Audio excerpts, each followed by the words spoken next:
चला तर T C T तसेच प्रत्येक स्पर्धा परीक्षेसाठी उपयुक्त मराठी व्याकरण प्रश्नसंच आहे. व्हिडिओ शेवटपर्यंत नक्कीच पहा.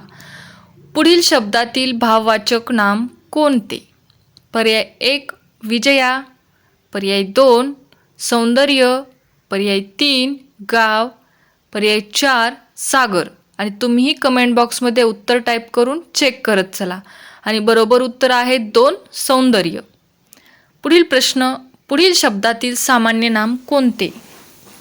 पर्याय 1 डोंगर, पर्याय 2 हिमालय, पर्याय 3 सह्याद्री, पर्याय 4 अरवली. आणि सामान्य नाम विचारलं आहे आणि बरोबर उत्तर आहे पहा पर्याय क्रमांक 1 डोंगर. पुढील प्रश्न आहे, पुढील शब्दातील विशेष नाम कोणते? पर्याय 1 वाट, पर्याय 2 बाग, पर्याय 3 श्रीखंड, पर्याय 4 सूर्य.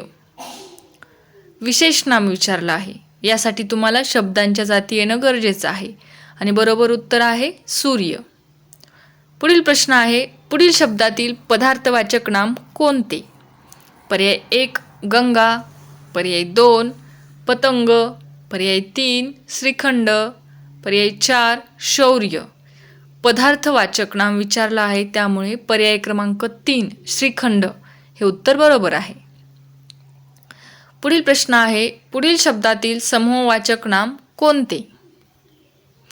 पर्याय 1 आहे पहा लोक, पर्याय 2 आहे प्राणी, पर्याय 3 आहे झाडे, पर्याय 4 आहे जथा.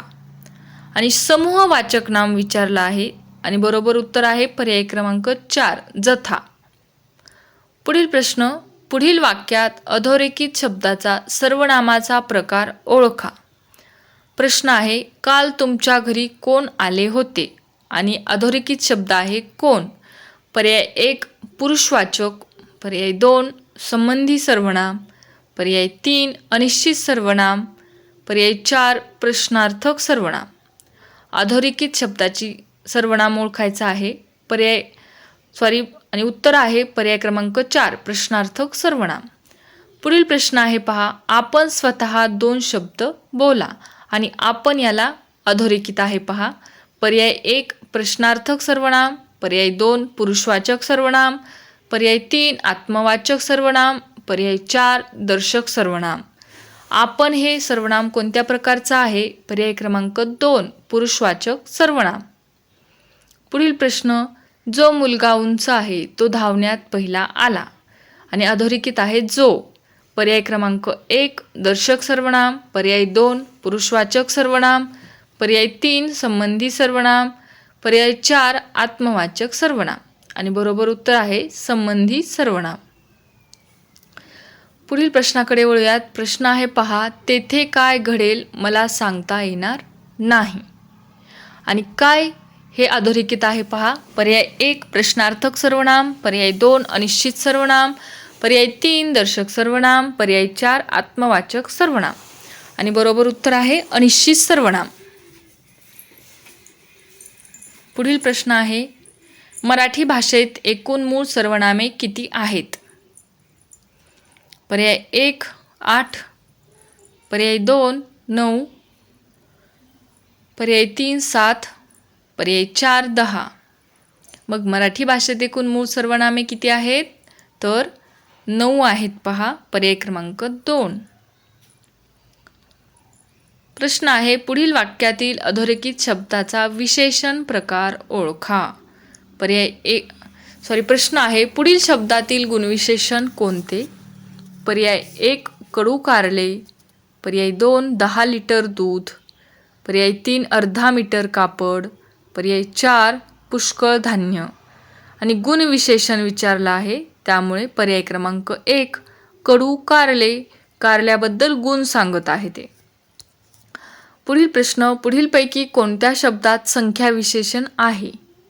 पर्याय 1 विद्वान माणूस, उंच झाड, पर्याय 3 दाट हिरवळ, पर्याय 4 अर्धा तुकडा. आणि संख्या विशेषण विचारलं आहे त्यामुळे पर्याय क्रमांक 4 अर्धा तुकडा हे बरोबर आहे. पुढील प्रश्न, पुढील शब्दातील सार्वनामिक विशेषण कोणते? पर्याय 1 निळा मोर, पर्याय 2 उडता पक्षी, पर्याय 3 तो कावळा, पर्याय 4 रंगीत कागद. आणि सार्वनामिक विशेषण विचारलं आहे, त्यामुळे पर्याय क्रमांक 3 तो कावळा हे बरोबर आहे. प्रश्न आहे 2 अंकी सर्वात लहान संख्या कोणती? पर्याय 1 11, पर्याय 2 12, पर्याय 3 13, पर्याय 4 10.